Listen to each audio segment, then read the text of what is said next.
like he said, my name is Colton Roehl. I work at Short Lane Egg Supply up in Colby, Wisconsin. So good turnout here. We're up in Clark County, so if you had a meeting for grazing up in Clark County, we'd probably be lucky to have 10 guys show up, and half of them wouldn't be grazers. So you guys must have a lot of grazers down here, a lot of animals on pasture. So we're up in Colby, Wisconsin. A little bit about me quick. Got married last fall. I'm pretty lucky. Yeah, thank you. Pretty lucky. My parents have a wedding venue, and that's where we keep our beef. So we're lucky to have our pictures with the beef cows in the back. We have a spoiled little 8-year-old lap dog, and we, like I said, we have a few beef cows. Not a whole lot. We got 6, so I mean, not a huge farm, but we keep our breeding bulls intact, our bulls intact, and we're trying to raise maternal genetics and cattle that are forage efficient on grass, and trying to sell those bulls to help guys finish their grass-fed beef out a little bit quicker. So that's about our beef. And then we also rent out a cattle chute to the beef guys up in our area. So we spend a lot of time after work and on weekends running around doing that. So that's a little bit about me personally. And then at work, I work for Short Lane Egg Supply. So if you go on our website, first thing that comes up is not just a company, it's a family. We really believe this. We're super small, all family run, family oriented, not owned by a co-op, not owned by a cooperation of any sort. And we believe that stems to all of our relationships, whether it's customers, whether it's employees or suppliers. The family part of it is huge. So speaking of family, this is kind of how we started. This is back in the 80s. So we had cattle on pasture. If you grew up on a farm, this is probably a pretty recognizable picture there. The lime on the boots and the telephone, the flannel, pictures on the wall. That's growing up in the 80s on a farm, 90s on a farm. That's probably pretty recognizable. That was the first year that Larry sold any seed. He had some oats and some corn on there. So that's 1987, and this is him playing basketball against one of the boys that is now one of the owners. So it started as just a small little dairy farm. And Larry, the owner, said, "I'm not happy with what the co-op is bringing me. I think I can do better than that." So gradually then filled in around and built a fertilizer plant. We got liquid tanks, started selling a lot of seed, a lot of chemical all over. And you can see our bones are still there.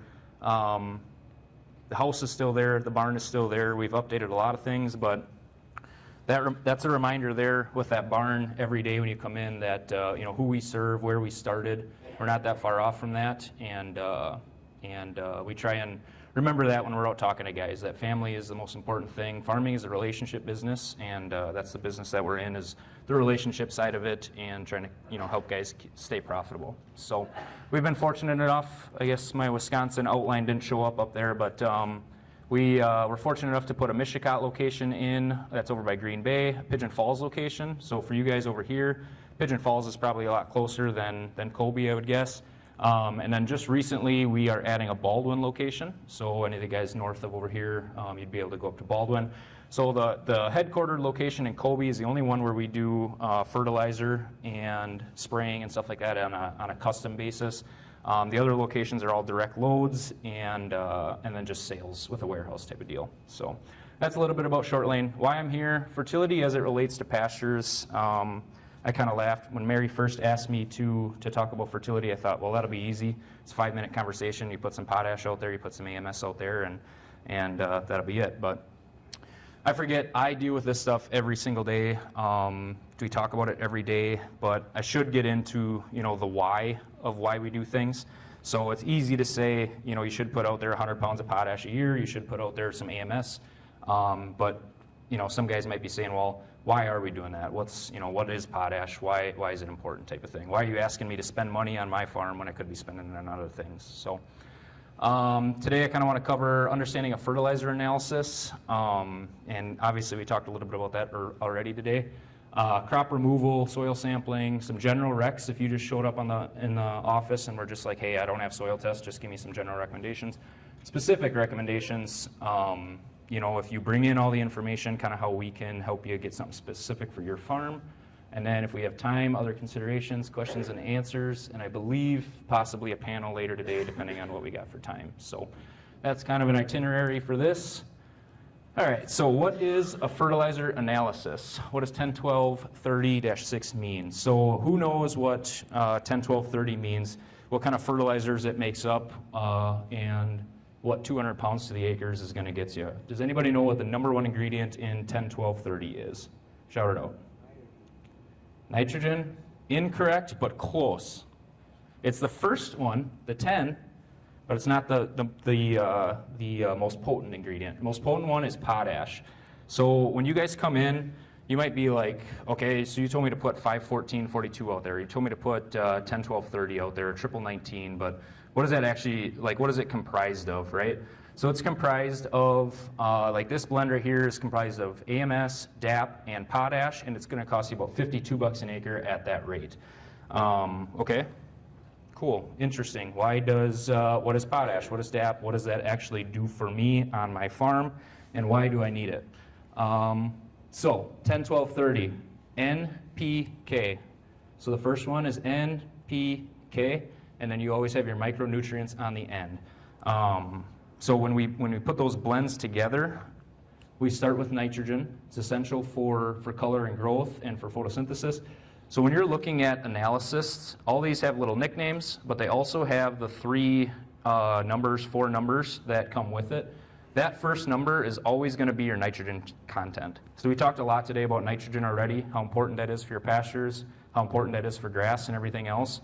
When you're looking at a blend, if you're looking at 5-14-42, you're going to have half as much nitrogen out there as you're getting with this blend. If you're talking about triple 19, you're going to get double as much nitrogen. So it's kind of important to know, when somebody's recommending an analysis, what you're getting from that analysis. Popular products that contain that nutrient. So on the conventional side, we have the urea. That's your highest concentration of nitrogen. So you got 4600. You can see all you're getting there is nitrogen. You are not getting any of the P and the K from the next ones. And then you get AMS. You get a little bit of sulfur with that. You can see DAP and MAP down at the bottom. That middle number, so you get a little bit of nitrogen with those. That middle number is your P. So then we go to the next one, is your phosphorus. Okay, so then you're on to P. And we talked about phosphorus already, how much you're getting from manure, everything else. It's important for healthy roots. You don't need a lot of phosphorus. Phosphorus also the most expensive nutrient you can put on your farm. So nitrogen, we just raised our price on like urea and AMS. AMS is sitting at like $4.39 a ton or something like that. Phosphorus, you're talking $7.70 a ton, possibly going up to $7.90 a ton. So any amount of phosphorus that you have to put out there, you're talking about paying a lot of money. It's a good thing that we don't need a lot of phosphorus on the farm. The two ingredients that you get for phosphorus, you get DAP and you got MAP. And you can see they're similar, but they are slightly different contents there. And then the third one, potassium. So NPK, you would think the third nutrient would start with a K. It doesn't. So thank you to whoever did that to make it confusing. It is NPK, but the K is potassium. Potassium is important. We talked a lot already from the UW guys about the importance of potassium on the farm. So there was a question earlier about different sources of potassium. Right here on the bottom you can see we got potassium sulfate and we have potassium chloride. So that's just two on the conventional side that we talk about for two different sources. I will get into that a little bit at the end, time pending. So, and then the third one, so you see sulfur here. Sometimes if you have zinc in your mix, you might have a Z there. That fourth nutrient at the end will come with a letter, and that letter will designate which micro or macronutrient that you're getting, with that source. So when 10-12-30 is broken down of these three different products, when you add those ratios together of 25% AMS, 25% DAP, and 50% potash, when you add all those together, this is what you get. So it's a whole math problem. We do all the math out for you guys, and then we kind of figure out what your needs are, and that's where that comes from. And then we kind of talked about this earlier already, each nutrient is important for certain species as well. So nitrogen, grass, super, super important. You will see, if you spread urea on your pastures, you spread AMS on your pastures, you'll see right to the line where you spread and where you didn't spread. So that's very important for grass growth. Phosphorus, potassium, and sulfur are all important for both grass and legumes, okay? So that's where we like to see a really nice balanced blend on your fertility, because they're important for all of your plants out there, not just for one. So, all right, so now you know what a fertilizer analysis looks like. Anybody have any questions on that, what a fertilizer analysis looks like? Cool. Any questions, shout them out as we go. We'll keep it kind of casual. So how do you know what's out there? Any guesses? We've talked about it a lot today already. Soil sampling, that'll tell you what's out there. So I don't know if you can read this in the back, probably not, just kind of some small numbers up here, but this is an example of a fertilizer analysis. And we don't expect you guys to memorize what this is, memorize what you should have out there, but this is what our job is. So you bring these in and we know where your numbers should be at and we can give you recommendations on there. So real quickly, the first thing that we're going to look at, and we heard it a little bit earlier, was the CECs.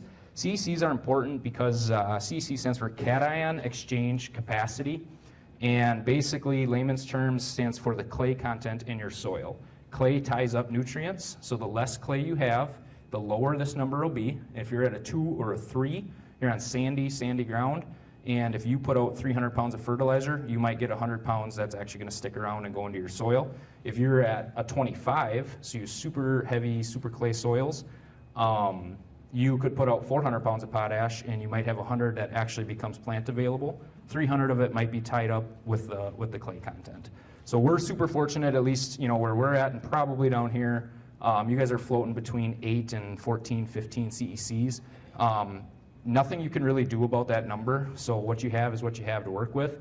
It's an important number to know because then you know how to fertilize in the future. If you got a spoon feed, if you're on sandy ground, only put out a little bit at a time. If you're on heavy ground, you're gonna need a lot of fertility.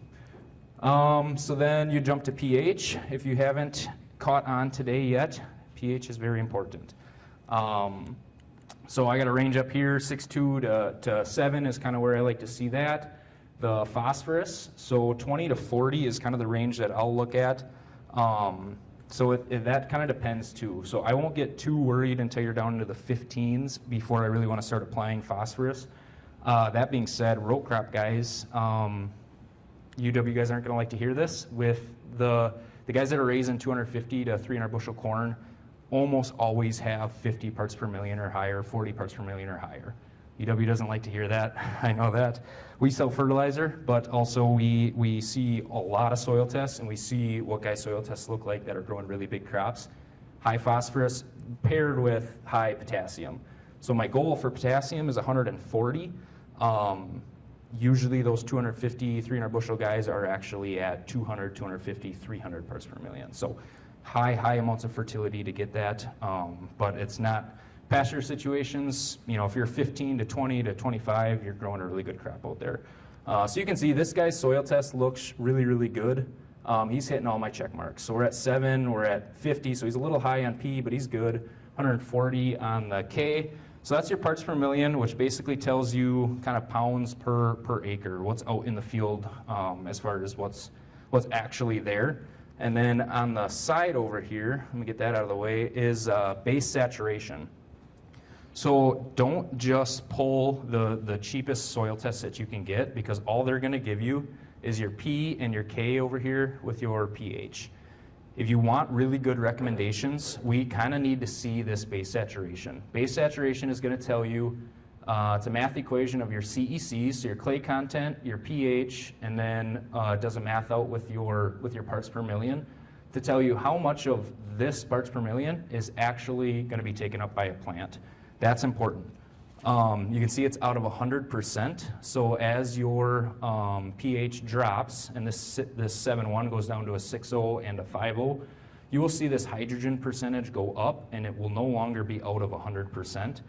When it's 100%, we have nice availability of the rest of these. So we want to see 4%, 70%, and 20% is kind of what we're shooting for there. As this 100% is gone, you're going to watch this go down to 60, 50, 40. Your K is going to be low. Optimizing growth in pastures, in row crops, 4% base saturation on K is very, very important. I can tell you, even this test, if he'd have brought this in and it was at 140, I would say, hey, you're sitting pretty good on your potassium number. well, when we throw in the base saturation part of it, we actually are a little bit high on magnesium. And so I would tell them, you know, let's keep fertilizing for K. We want to see that base saturation up to 4. So that's where that sits. And I will say we see a lot of soil tests. Almost never do I see anything that's over 4% on our soil tests. I believe K in Wisconsin is the #1 deficient nutrient. I think that's the #1 thing that holds us back from high yields is K, potassium. So this is a little bit poorer soil test. And what I really want you to get away from this one is we go from the pH here, where we have a 7.1 and we have 100% of these nutrients available for base saturation. We jump here, we're all the way down at a 5, okay? 5.0, 5.1, 5.2. Look at this hydrogen column over here. 39% hydrogen, 40%, almost 50% on that one. Look what that does to your other nutrients. If my goal on calcium and K are 4 and 70%, all of my nutrients are tied up in that hydrogen, and it's directly pulling stuff up. So most labs are going to break it down in a pretty simple basic, routine, and then complete. Those are going to be kind of like your 3 options. So these ones that you're looking at are complete. The difference is going to be, so basic, you would take from calcium all the way over, get rid of all that information, get rid of the CECs. That's a basic test. You get a sample number, a pH, organic matter, P, K. So all you get, it's like, you know, $8, $9 to run to the lab and pick up a sample like that. A routine analysis is going to get you out to, I want to say, magnesium or boron, somewhere's in here. It's not going to get you these little micros, so it's probably just calcium and magnesium. You don't get boron, manganese, zinc, and sulfur. I would say for the 15 or 18 bucks that that sample costs, that's the sample that you want to get. The micros, important. But until we get these ones fixed and in the right place, I'm not even going to bother, you know, with those other micros. So great question. Tell them you want a routine when you go to the lab. Tell them you want to know where your base saturation is at, and they will know which test to run, and they'll get all that information on there. To have a base saturation, you have to have CECs, and you have to have these, you know, main nutrients right there. So does that answer it, Mary? Perfect. Okay, sounds great. Okay, so I just want to touch on just how much nutrients get tied up when your pH is off. If you haven't gathered that today, this chart, it's been on 3 slides already, or 3 counting this one. Pretty important. Now what I want to touch on, the other guys touched on nutrient availability. We're in retail, so we deal with the pricing, we deal with the budgeting, we deal with figuring out pounds per acre. I'll get you in 1 second, Hallie. I want to talk about how much more money you're spending when your pH is off here. So look at your NPK, and so this guy, let's take this guy for instance, that was at a 5. This is his 5. Take that right here. Look at how little of those nutrients is available. Each of these bars, at a full bar, you're getting full nutrients, and then it just, as it gets skinnier, you're getting less nutrients. Here's our NPK. Look at, we're getting 40%, maybe 50% of our nutrients. So as a farmer, if you're putting out, you got a 5.0 pH, and you're like, I'm not going to putz around with lime, I'm just going to run with it, and you put out 200 pounds of potash, 100 of that is actually going to go towards the soil, 100 of it's not going to help you at all. So that's important. You don't want to spend a bunch of money and then not be able to get, you know, your needs out of your nutrients. Question. Okay, did everybody hear that question over here? Did you guys hear that? Okay, so her question was, this chart down here, is this just kind of like a generic recommendation, or is it based off of the top here where you told them I'm growing corn grain, corn silage, soybeans, and alfalfa? So you tell the lab what you're growing out there. Her question was, is what I'm telling them affecting this bar graph, or is this bar graph just a general recommendation? Did I hit that right? Okay. UW guys might be able to chime in on that as well. I have always understood this part up here is based off of what you're telling them. This part down here is kind of standard for the lab. That was my understanding, was it doesn't, this part will not affect your interpretation. The interpretation is based off of what they call like ideal numbers for Wisconsin. That could be, so what she said was, for these guys in the back, she said that they had actually ran a sample as corn and beans, called the lab, told them, hey, that's not right, we want it for pasture or something else, and they resubmitted it with different cropping recommendations, and it actually changed their bar graph. I think it does. Okay, and Steve is saying that it does. So I'll be honest, when you come to the office and we're talking about it, I usually tell guys throw that interpretation out. I'm looking at the numbers. This is a really cool graph just to give you a broad idea, a broad recommendation. Say, okay, this is roughly where we're at. To me, it's a little bit of guesswork in here, like optimum, medium, high. I'm looking at these numbers. I want hardcore numbers. I want to see where base saturation is at. Yes, so if it relates to your cropping, this is going to be beneficial as far as just giving you a rough idea. For our end of it, for the fertility end of it, we are looking at the actual numbers, and we have those targets that we kind of want to hit. So hopefully that answers that. Yeah, and that's a great point that Michael brings up is these ratios they're going to basically identify where you should spend your money first, is kind of what Michael's getting at, is this potassium is going to have the first, and I completely agree. That is the number one place that I would tell you, besides lime, besides getting rid of this H percentage over here, that potassium is the number one thing that I would tell you to start fixing. So I completely agree with that. Go ahead. Sure. So his question was, he's looking at his analysis right now, and he does not have the H percentage on his analysis that came from his lab. So what you can do is, do you have the base saturation on there? Do you have the other numbers at all? I have the CEC is 5. Do you have the K, the calcium, or the magnesium? I've got calcium at 71%. Okay. And potassium at 3.4% in one of my pastures. Okay, and no magnesium? Magnesium, 25%. Okay, so you're at 4, so you're at 70, 74, 75 plus 25%, so you are probably at about 99%. You can take those three numbers, this K, this calcium, magnesium, and just add them up. That's all you're doing here. So this is out of 100% total. These three numbers need to equal 100, and that's a little bit easier to see on this other test.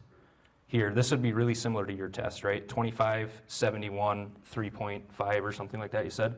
So you want to get these to get as close to 100 as possible. Now that being said, you're looking at my recommendations.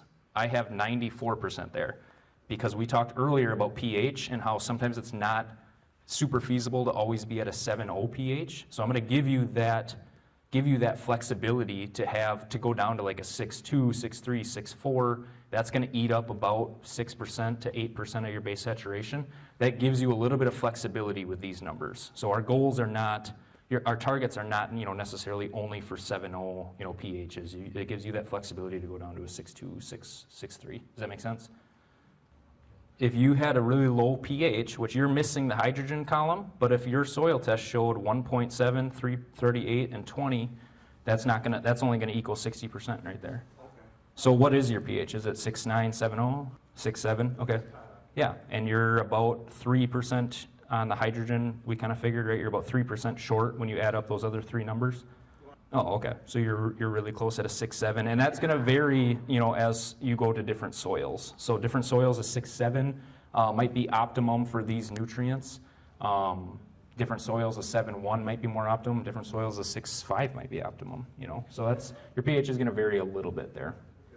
I'll be honest, I don't look a lot at organic matter. It is an important factor, but when we're talking about fertility, there's not a whole lot I can do for you for organic matter. Grazing, cover crops, obviously all that stuff is going to play into that, and we can have that conversation, but there's just not a lot that I can do. So when we're talking fertility and soil samples, typically I'm not talking a whole lot about organic matter, but it is important. Thank you for that. Yeah, good questions. Any other questions on soil tests or anything like that? So a couple different things, like, through our labs, or through our, our retail outlets, you can swing by, grab the probe and bags for free, free of charge. Pull your own samples if you want, and then bring them back. We will submit them to the lab. We'll make sure all the paperwork is correct. We'll help you go through them once they come back. If you have your own account through your own laboratory, you can just pull your soil tests. They prefer it goes into their soil sampling bags for their own use because it's easier in the lab. But I have guys that take them in quart Ziploc bags and just drop the samples off. So, okay. So the question was, if you have a lot of different soil types in one field, what should you do? Great question. So when it comes to recommending soil sampling, I would actually tell you to go soil sample each of those. He doesn't like that answer. Soil sample each of those, and as long as you do them in 1 or 2 fields, you'll have a rough idea. So the more data we gather over a long period of time, you'll start to see trends. So if you have a certain soil type, you'll start to notice like this soil type just really doesn't hold potassium. I need to apply more where my soil type looks like this. This, different soil type over here holds potassium really well, but I might need to do something slightly different. And it's you guys that deal with a lot of different soil types to give you a lot of credit. Up where we're at, if we got 2 soil types across a 60-acre field, we're kind of shaking our head at that. So you guys are you guys are in a different boat down here. But yeah, I would say soil test them different if possible, at least for a little bit. And you don't got to do it like that every time, every year. But that will start to give you a good snapshot of how those different soils react to different fertilizers, and you can start to treat them slightly different. That's where precision, fertilizer application is really taken off. You can start to save yourself a lot of money by not over-applying on certain soils versus others. When you buy a 10-10-10 fertilizer, how much is filler? So I'm not sure what you mean by filler, but I will say this, so let's take potash. Just one of those, right? Because 10-10-10 is a blend of different ingredients. Let's take one of those fertilizers and just break it down. So you get 0060 is potash, okay? 100 pounds of potash, 60 credits of potassium. Does that make sense? It's the 0060. You are always going to pay for all of it, yes, but there's absolutely no way to pull out everything else and get a 100. There might be. I shouldn't say absolutely no way. When you get in liquid forms, you can get the really, really potent, liquid stuff. But as far as dry fertilizers are concerned, there's only so much they can do as far as breaking down to get to the raw ingredient. And these 0060s, I don't know if I got anything else in here. These 0060s, these ureas, all these products down here, this is about as far broken down as they can get them and still get like that nutrient and still get it in a way that they can deliver it out to you type of thing. So I don't know a whole lot on that. I'm not a chemist either, but I know per 100 pounds of, let's say, urea, you're getting 46 credits of urea, and the rest, you're right, is not, it's not fertilizer, it's filler, as you'd say. Certain fertilizers. So urea, very volatile, and we put that on corn. So you'll see when you drive around in July and you see some cornfields that look really rough, it's just the urea is volatilizing, the nitrogen is burning those leaves. And yes, we have stabilizers we can put on them, but it'll never be 100% efficient at doing that. Phosphorus, pretty stable fertilizer. You don't lose phosphorus up into the atmosphere. A little bit of side to side in like liquid phosphorus forms as far as manure and stuff. But yeah, you definitely, you lose some there. So, correct, yep. Yeah, so he just said, like the little bit of an explanation on the 0060, the 60%, it is the, what was the word you used? Yeah, what was the word you used? A compound. It's a compound, and when you, on the chemistry behind it, when you go to make a fertilizer, you're going to have other stuff in there. So, go ahead. Yeah, it was a great point. He just said that a lot of these in their raw form, these ingredients are not stable, and so they can be dangerous to handle. So they're not trying to cheat you out of money. They're not trying to, fill you with a bunch of different random stuff. They have to package it that way to make it stable. Go ahead, Mary. Will we have all for question and answer? I will be. Yep. Later on this afternoon? Yep. I got cards. I got everything. We got a lot of slides we didn't rip through. Here I had just the potassium chloride, potassium sulfate difference. So I told you I'd talk about that later. $4.65 a ton for 0060. So easy math. Say you were going to apply 200 pounds to the acre. Move that decimal place over. About $46 an acre is what you're going to run for 200 pounds of potash. Potassium sulfate. So we talked about a little bit of chloride in the soil, and you need a good amount of sulfate in the soil. Potassium sulfate, really high quality product, really high quality source. $820 a ton. So it's almost double the price to put 200 pounds of that out as it is to put 200 pounds of potash out. Lastly, I'll say source, in my opinion, is a personal decision. So if you can, capture the dollar value of those sources, Ken's going to talk about organic fertilizers.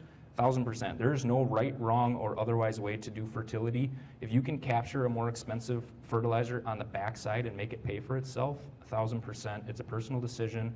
Guys use 0050 versus 0060. We have a lot of guys who prefer going low salt versus the 0060, which is a little bit saltier.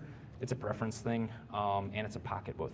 Well, Ken's getting up here so that you can take a picture of my number. Feel free to text, call, or come to Kobe and come see us. So thank you guys very much. Appreciate it.